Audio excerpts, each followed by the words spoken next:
Assalamualaikum warahmatullahi wabarakatuh. Nama saya Akmal Virus Asmi, presensi 3, kelas 11 IPS 3. Sekarang saya akan mempresentasikan nasionalisme Asia dan Afrika. Yang pertama, pengertian. Yang dimaksud dengan nasionalisme Asia dan Afrika adalah aliran yang mencerminkan bangunnya bangsa-bangsa Asia dan Afrika sebagai reaksi terhadap imperialisme dan kolonialisme bangsa-bangsa Barat. Dengan demikian, nasionalisme Asia dan Afrika merupakan gerakan untuk menentang imperialisme dan kolonialisme bangsa Barat. Nasionalisme negara-negara di Asia yang bangkit menentang kolonialisme antara lain terjadi di India, Filipina, Indonesia, Turki, Jepang, dan Cina. Sedangkan negara di kawasan Afrika yang mengembangkan ajaran nasionalisme akibat imperialisme antara lain Libya, Mesir, Angola, dan Afrika Selatan. Yang kedua adalah latar belakang. Paham nasionalisme berkembang dari Eropa sejak abad ke-19 menyebar ke berbagai negara di dunia. Di Barat, paham nasionalisme dipicu oleh berbagai peristiwa seperti terjadinya Revolusi Amerika, Revolusi Prancis, Revolusi Industri di Inggris, dan sebagainya. Perubahan itu kemudian diikuti oleh gerakan nasionalisme di Yunani, gerakan nasionalisme Italia, dan gerakan nasionalisme di Jerman. Dan seterusnya, paham nasionalisme yang berkembang di Eropa tersebut pada perkembangan selanjutnya memberikan pengaruh terhadap tumbuh kembangnya nasionalisme di kawasan Asia dan Afrika. Nasionalisme di Indonesia. Di Indonesia mulai muncul benih-benih nasionalisme sejak abad ke-19 dan abad ke-20. Awal kebangkitan nasionalisme di Indonesia berawal dari lahirnya Budi Utomo yang didirikan oleh Wahidin Sudirohusodo dan Sutomo. Berawal dari embrio yang bersifat kultural, nasionalisme rakyat Indonesia perlahan mulai berkembang dan terwujud dalam pembentukan organisasi Budi Utomo. Budi Utomo menjadi pemicu kesadaran para tokoh pergerakan nasionalisme untuk mulai berjuang dengan cara berorganisasi.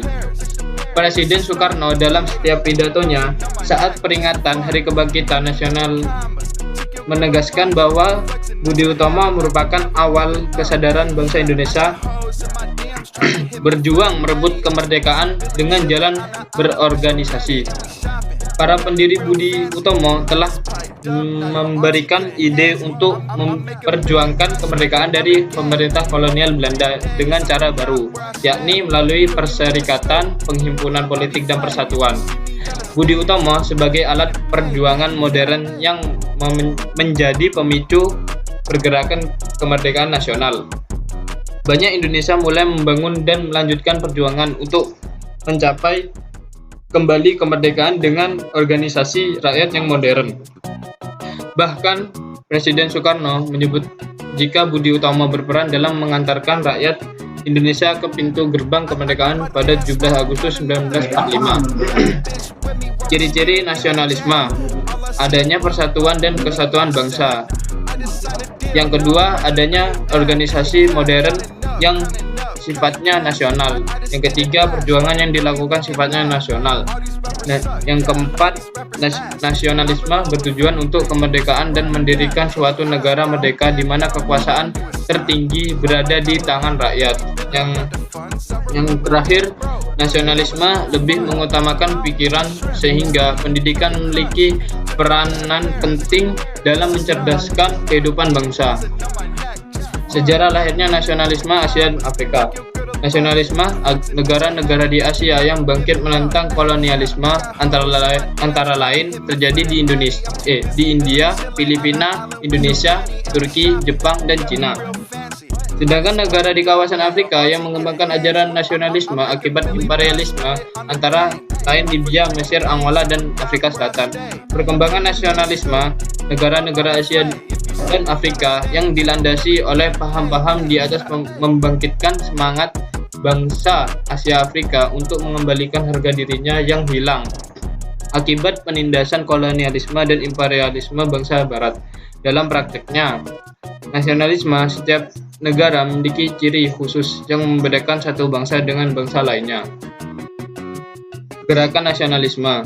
Pergerakan nasional menjadi wujud protes dan penindasan kaum kolonial kepada rakyat di Indonesia selama bertahun-tahun. Penyebab terjadinya pergerakan nasional dibedakan dalam dua kelompok, yaitu faktor internal dan faktor eksternal.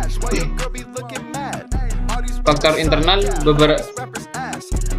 penyebab timbulnya pergerakan nasional yang bersumber dari dalam negara antara lain: yang pertama, adanya tekanan dan penderitaan yang berkelanjutan; yang kedua, rakyat Indonesia harus melawan penjajah; yang ketiga, adanya rasa senasib yang hidup dalam cengkeraman penjajah dan timbul semangat bersatu untuk membentuk negara; yang keempat, adanya rasa kedasaran nasional dan harga diri, menyebabkan kehendak untuk memiliki tanah air serta hak menentukan nasib sendiri.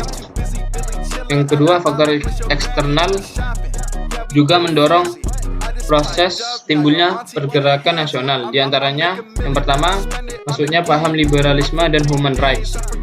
Kedua, diterapkannya pendidikan sistem barat dalam pelaksanaan politis etis pada 1902, sehingga menimbulkan wawasan luas bagi pelajar Indonesia. Yang ketiga, kemenangan Jepang terhadap Rusia tahun 1905 yang membangkitkan rasa percaya diri bagi rakyat Asia Afrika dan bangkit melawan penjajah.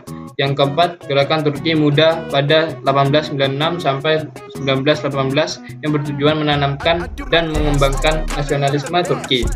Yang kelima, gerakan pan-Islamisme yang ditumbuhkan oleh Jamaluddin Al-Afghani yang mematahkan dan melenyapkan imperialisme barat. Yang keenam, pergerakan nasional di Asia seperti gerakan nasional di India, Tiongkok, dan Filipina. Sekian, terima kasih. Wassalamualaikum warahmatullahi wabarakatuh. 君の虜になってしまえばきっとこの夏